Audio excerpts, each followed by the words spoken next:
Okay, so on that poke note, we turn it over to our next speaker, Bart. Thanks a lot. All right, so Bill and Felicia have introduced the idea of friendship and begun to ask the question of how the developmentally important practice of having friends might be affected by information technology and the internet. Let's push this a little bit and see how far we can take it. We all want to have friends. Could this explain our obsessions with social networking? The problem hits home, I think, in this little YouTube clip I lifted.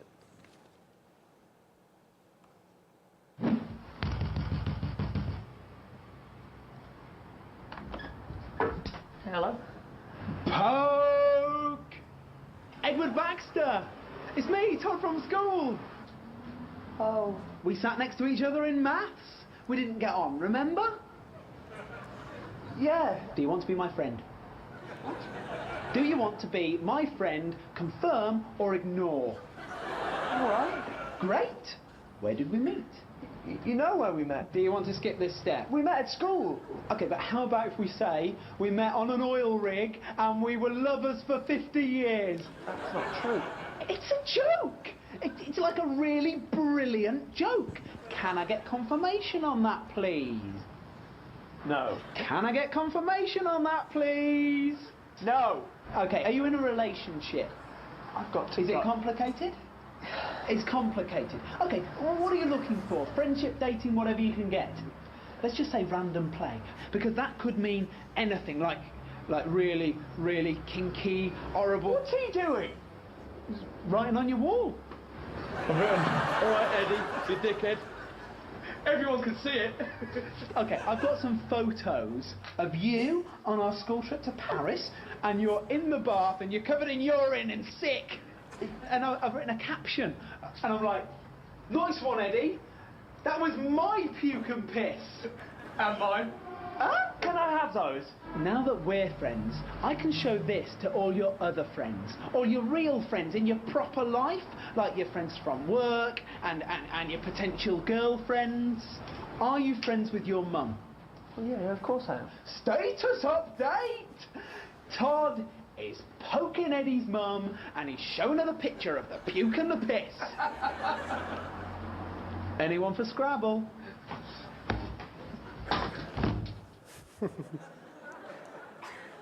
Pretty much says it all. Let's see what can be said more. Are Facebook friends the same as real-life friends? The clip is funny, I think. Well, it's funny for a lot of reasons, but I think it's funny because it gets at the heart of what is absolutely nonsensical about Facebook or MySpace or a lot of these other social networking sites. The term friend is used simply to designate a list of people who have access to information you want to make available.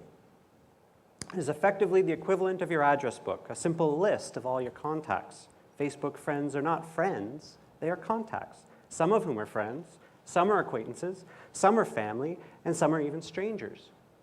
And I'll tell you, recently, some friends of mine commented that I've been a pretty bad Facebook friend, or that I've been remiss because I haven't updated my picture since I started this about 5 years ago, and I haven't sent any status updates, and I haven't put any new content on. So I hatched this plan.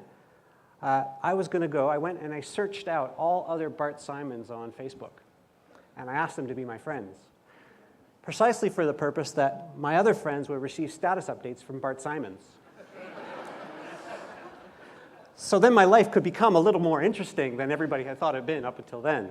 Problem was, all the other Bart Simons were as lazy Facebookers as me.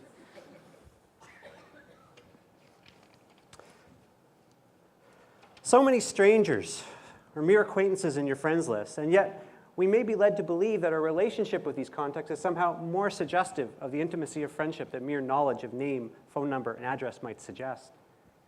Does this mean that Facebook is full of fake or superficial friends? Does it suggest that in this moment of Facebook mania that all friendship is becoming Facebook-like? Or perhaps it's a sign that we all yearn for an experience of intimacy that is now lost in our alienated culture? No, not really. After some 10 solid years of internet research, a whole bunch of researchers from a variety of disciplines, many of whom are here at Concordia, have pretty much established that most people, especially young people, like to spend their time online with the friends they already have, no matter how many friends or buddies or contacts they might have in their lists.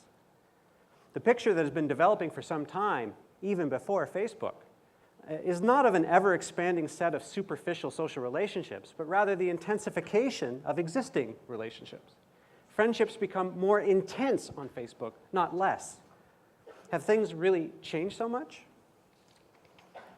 Here's an old map now, a bit of digital cultural ephemera, representing the diversity of online spaces. You got MySpace, which is now contracted a little bit. Facebook is there. Down at the bottom, for anybody who possibly could have done this a long time ago, Internet Relay Chat, the Isles of Internet Relay Chat. In the icy north, of quickly melting Yahoo and Windows Live. The whole list is there. In a way, this kind of map helps us to think about online spaces in terms of some kind of, say, Narnia-type parallel world we go to when we log in. And the news media are especially fond of this sort of image. But in truth, our everyday spaces are becoming seamlessly mixed with these online spaces. And this is part of what explains the always-on friendships that Bill talked about. Now, youth culture, your culture, arguably exists in the spaces between the increasingly regulated domains of home and of school. And on the one hand, these spaces get crowded out with more and more regulated activity. There's homework, part-time jobs, after-school activities, sports, and so on. On the other hand, the available in-between spaces are shrinking with concerns, for instance, about protecting private property, ensuring public safety, and eliminating loitering. Have you heard about the mosquito? Only you can hear it, and not me. Well, all of this is old news and helps to explain the importance of, for instance, telephone in youth culture, and later it's really no different, or the cell phone. And one could also consider, for instance, the technology of the Post-it note in classrooms. It's the best way to pass messages to your friends. The theme of being in constant contact with friends is not a new one, and it's also not altogether clear that Facebook provides much more contact for friends than they already have. Since Facebook friends, that is real friends who use Facebook, or people that are friends with each other use Facebook, are in fact usually are chatting in side channels using the chat function, or they're actually using Facebook and they're on the phone. So what then is the big deal about Facebook? Okay, we could definitely talk about how for some people Facebook facilitates both the establishment of friendships and their deepening by taking it, say, to the next level. And there are plenty of stories of people meeting the Facebook friends of their real friends and becoming friends or more than friends. But I want to argue that this does not explain the social pull of Facebook, why so many people, younger and older, are obsessed with Facebooking.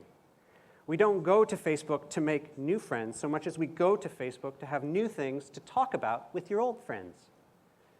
Facebook turns friendship and social relationships in general into something to talk about. Has anybody ever used this app, FriendGrade, where you trade questions about each other? So it's like a matching game, dating game, and you see if your friend can answer questions and they get a letter grade to tell you how good a friend they really are. Tons of apps like that. More than that, however, I want to suggest that Facebook not only turns friendship into something to talk about, it turns friendship into something to play with. Facebook, along with other online social media applications, from MySpace to Twitter to Flickr to virtual worlds like Second Life and online gaming, which I'm going to talk about in a second, are not simply another means for human beings to communicate. They offer a way to test, to imagine, and to play with the meaning and significance of our relationships with one another.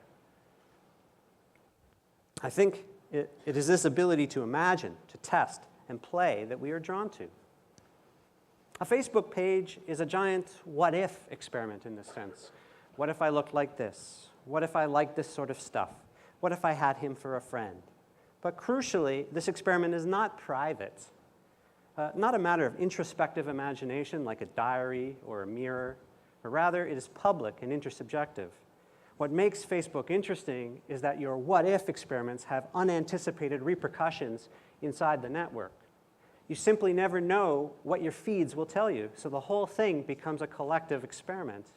Or maybe a better analogy, it's a constant ongoing occasion for improvisational drama.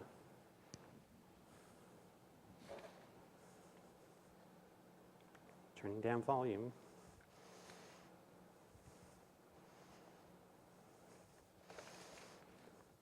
So this point now brings me to the focus of my own research, which is less on Facebook and a lot on gaming. I game a lot. Some of you may recognize the game displayed on the screen here. The scene is from a machinima video made of the infamous World of Warcraft funeral bombing, which took place on the Illidan server in 2006. Anybody know this event? Oh, then this is history for you. Even if you don't play the game, you will know that besides teaming up to kill various computer-controlled monsters, part of the attraction of the game is player versus player, or what's called PvP combat. Illidan was one of the first and most intense PvP servers of the game, and on this occasion, a note was sent through the server forums that an in-game funeral was to be held honoring a real 17-year-old woman who had died of a stroke. The funeral was seen as a way for the women's online friends and guildmates to pay their respects. Now, online funerals, weddings, and other social rituals in games and other sorts of virtual spaces are not at all uncommon. They're very commonplace now. What makes this event notable was that a guild of the opposite faction in the game decided that they would use the forum announcement as a means to coordinate an attack on the funeral. The video is a reconstruction of that event using in-game footage of the peaceful funeral intercut with scenes of the attackers on the move. One of the attackers is at the funeral way back earlier on in the video, and he says, "It's a nice day for a memorial, isn't it?"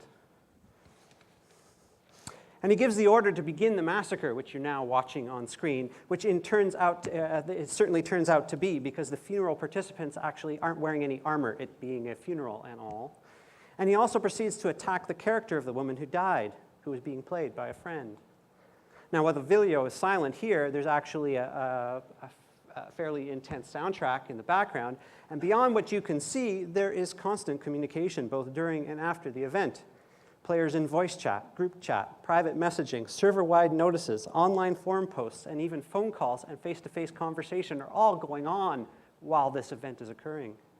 Was this a despicable act or what?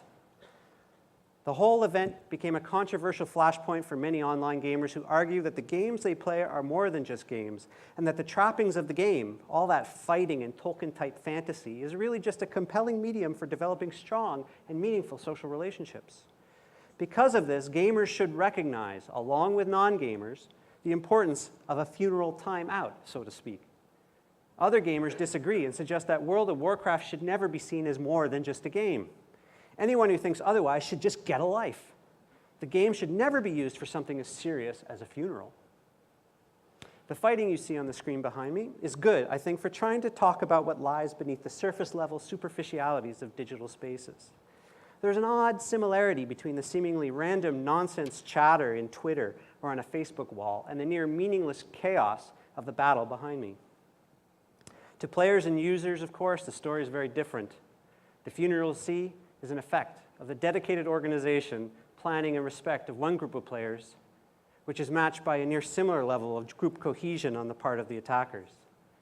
Even morally reprehensible actions can be predicated on close relations of friendship and trust.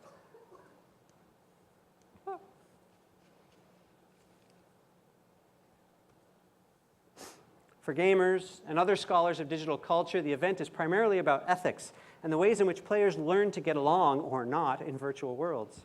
For me, however, both the funeral attendees and the attackers represent well the distinct social pull of online spaces for collectively playing with social relationships like friendship.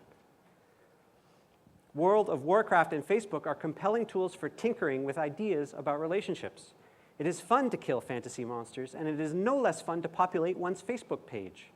But there are tons of other choices for these sorts of pleasure in contemporary culture. What makes online spaces compelling enough for us to start talking about things like addiction is not the joy of violent conflict, but the idea of playing with one's relationships with others through the simulation of violent conflict.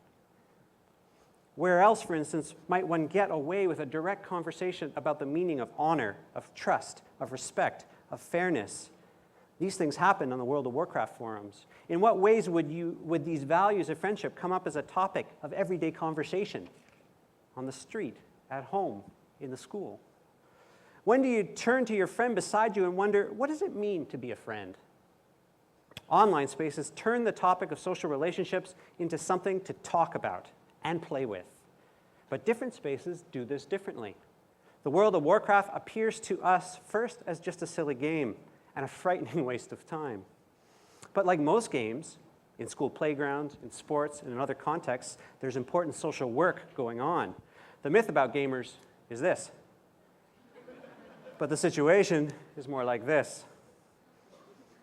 Well, that's practically a Facebook photo, but it's actually a photo of a guild group with a little horde symbol. Oh, you can't see it on your screen, in the middle.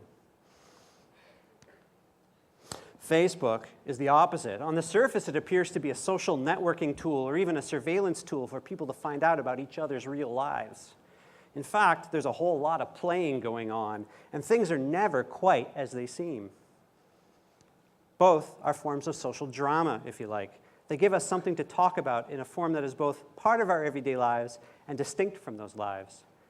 If we need anything from these online spaces then, if we need anything, it is the capacity of these spaces to make familiar things, like friendship, strange, and therefore more relevant than ever before. Thanks.